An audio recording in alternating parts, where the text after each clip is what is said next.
And look what happens. Brother Paul, who was the boss over everybody in the That's Paul right neighborhood. there. You're being too loud, and look at his look. This is and this is the look that you know, that the lady Georgina that I told you about.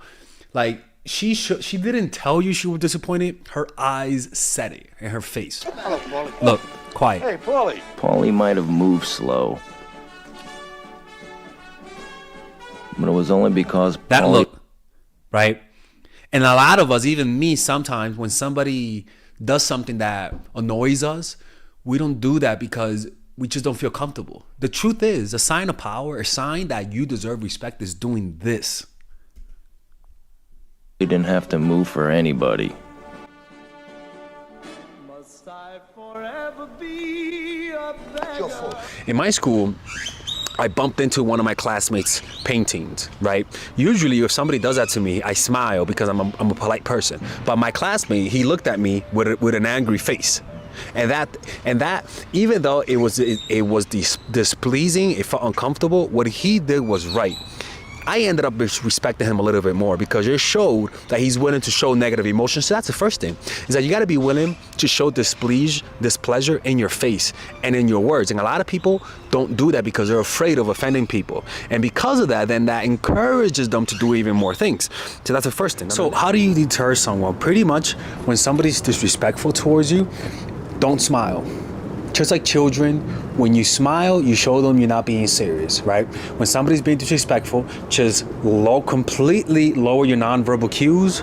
Like we're gonna do a video breakdown of Carlton Banks from the Fresh Prince of Bel-Air, where he pretty much shows you how to stand up to someone who's being disrespectful. But pretty much you talk in a very relaxed tone, right? But assertive tone.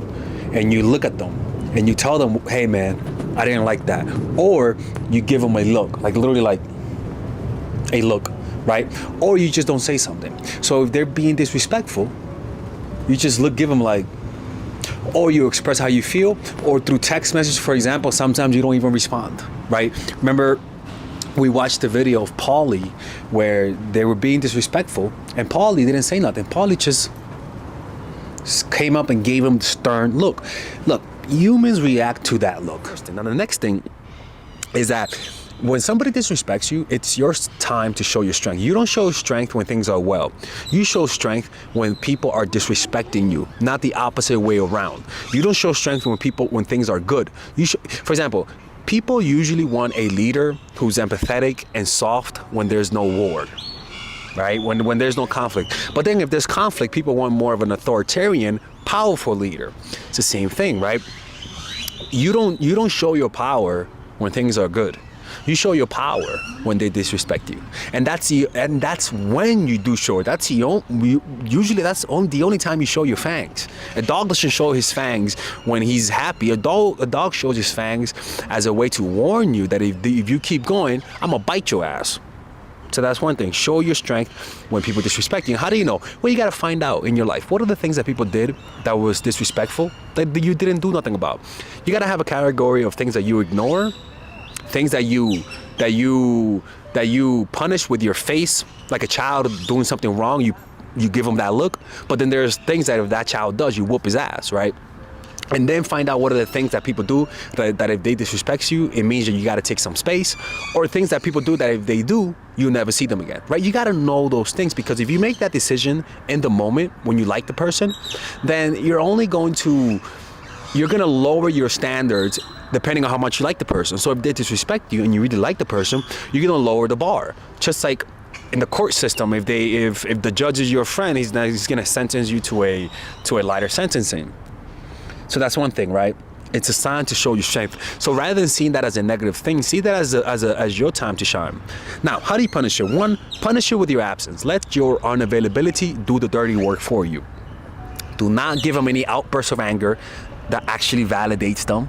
People love it when they make you angry because it says to them, look at him. I remember I was talking to this girl and she made me mad because she was being inconsistent. And I remember listening to her like react to the whole situation and said, man, this is like a soap opera. But the way she said it felt like she liked it. It felt like she liked the drama. It felt like she was the protagonist in a soap opera. I'm like, I can't believe I'm this conflict is validating her. She thinks she's like in the star role of this soap opera, and I'm the chump, right? So don't give them any emotional outbursts. Let your unavailability do the dirty work for you. So if they're not contacting you, don't get mad and say, hey, why don't you contact me? Pull away. But remember, you got to know what type of inconsistencies merit pulling away. What type of inconsistencies merit leaving them. For example, completely leaving them means that they cheated on you. Completely leaving them means that they hit you, right? That's an example. But if they cancel a date randomly, it's one thing for them to cancel a date, but if you notice that they cancel a date last minute, right? Or they said that we're gonna meet you, but they didn't, that's a sign that's something that you gotta think about and say, okay, that's disrespectful. So next time, so if somebody cancels on me last minute, that's fine. But I'm not. But now I'm gonna be busy for the next 2 weeks.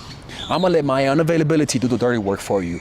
If you cancel on me last minute, I'm gonna be busy for 2 weeks. And if you actually like me, that's gonna hurt you. And if you actually don't like me, that's not gonna hurt you. So if I do this, you're not gonna be contacting me in those 2 weeks. If you don't contact me in those 2 weeks, if you don't try to make contact, then that means my absence is not hurting you. So that means I gotta leave, right?